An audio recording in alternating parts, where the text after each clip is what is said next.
the most difficult part in making a YouTube video, surprisingly enough, is coming up with a good title.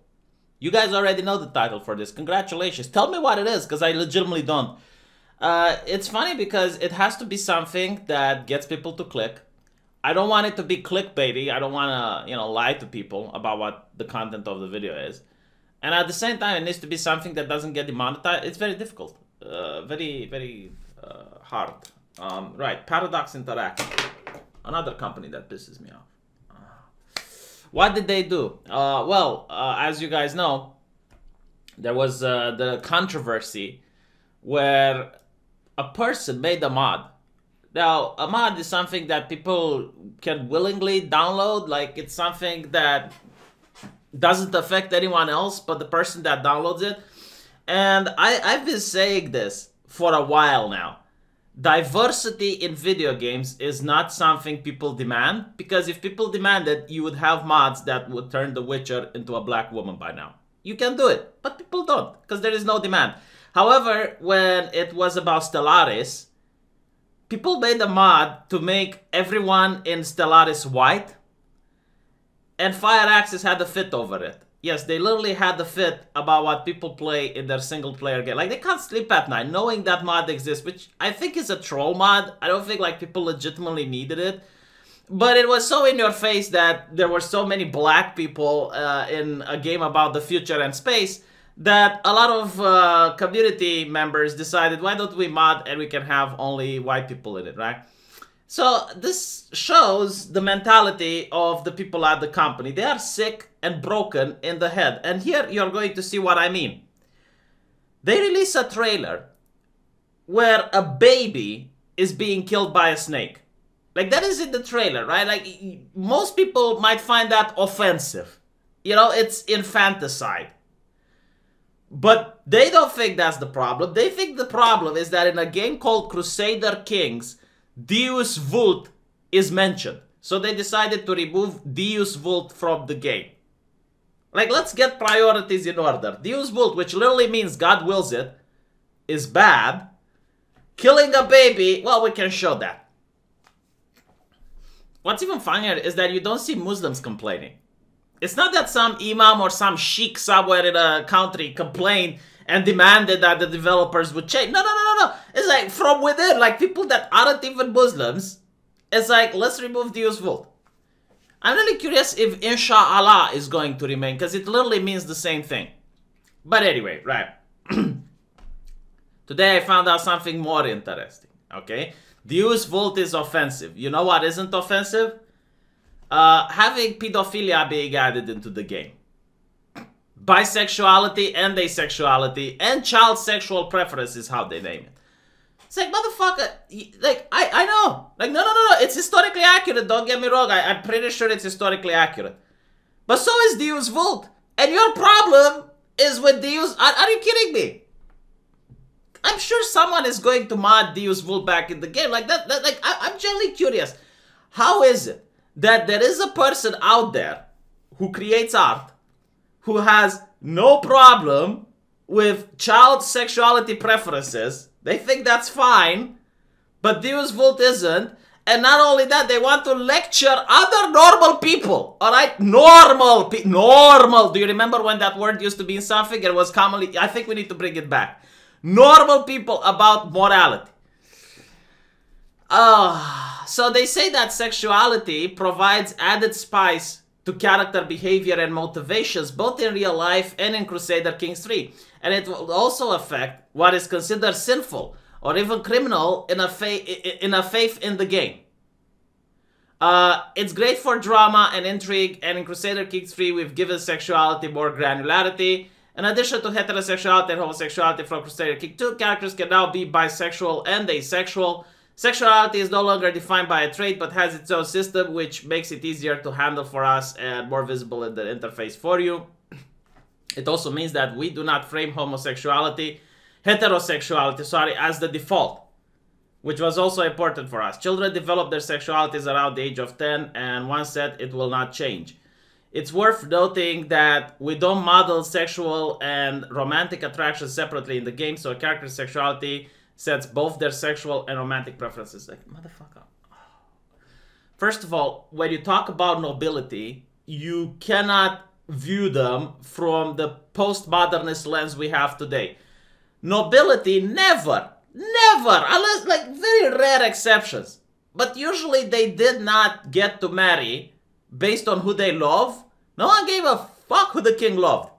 Like that is something very interesting. You know, nobles had so many privileges and so many benefits, but one of them is literally why Meghan Markle ran away from the noble family. Because you have to do what the queen, or you know, your parents in that case, tell you to do. It's not even up for discussion. So even if you're the monarch, you have to marry for the good of the kingdom. They would only marry based on political alliances, and they were supposed to sire offsprings in order to solidify that political alliance. Like, no one cared if you're gay. Now, of course, the Sultan, for example, in the Ottoman Empire, he would pork little boys. In fact, it is rumored that Dracula, Vlad Tepes, was porked by the Sultan, which is why he obtained this disdain for the Ottomans.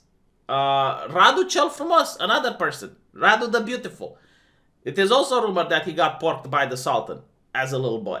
Now, of course, these things happened, but they were usually very hush-hush. Definitely wouldn't affect the politics of the kingdom. And even if the king, let's say, was gay, he was still expected to marry a woman and sire offsprings. That wasn't even up for debate. Like, but anyway, right? That's okay. Fine. They want to add this, so they're adding, like, look how poorly it is being implemented. Like, you get this display of utter androgyny that is being shown to me, and says, while playing with other children, I have found that I do not mind if I'm paired with a girl or a boy for our more intimate games. A lot of the other children seem to have preferences, and some even make a big fuss, but I do not understand why.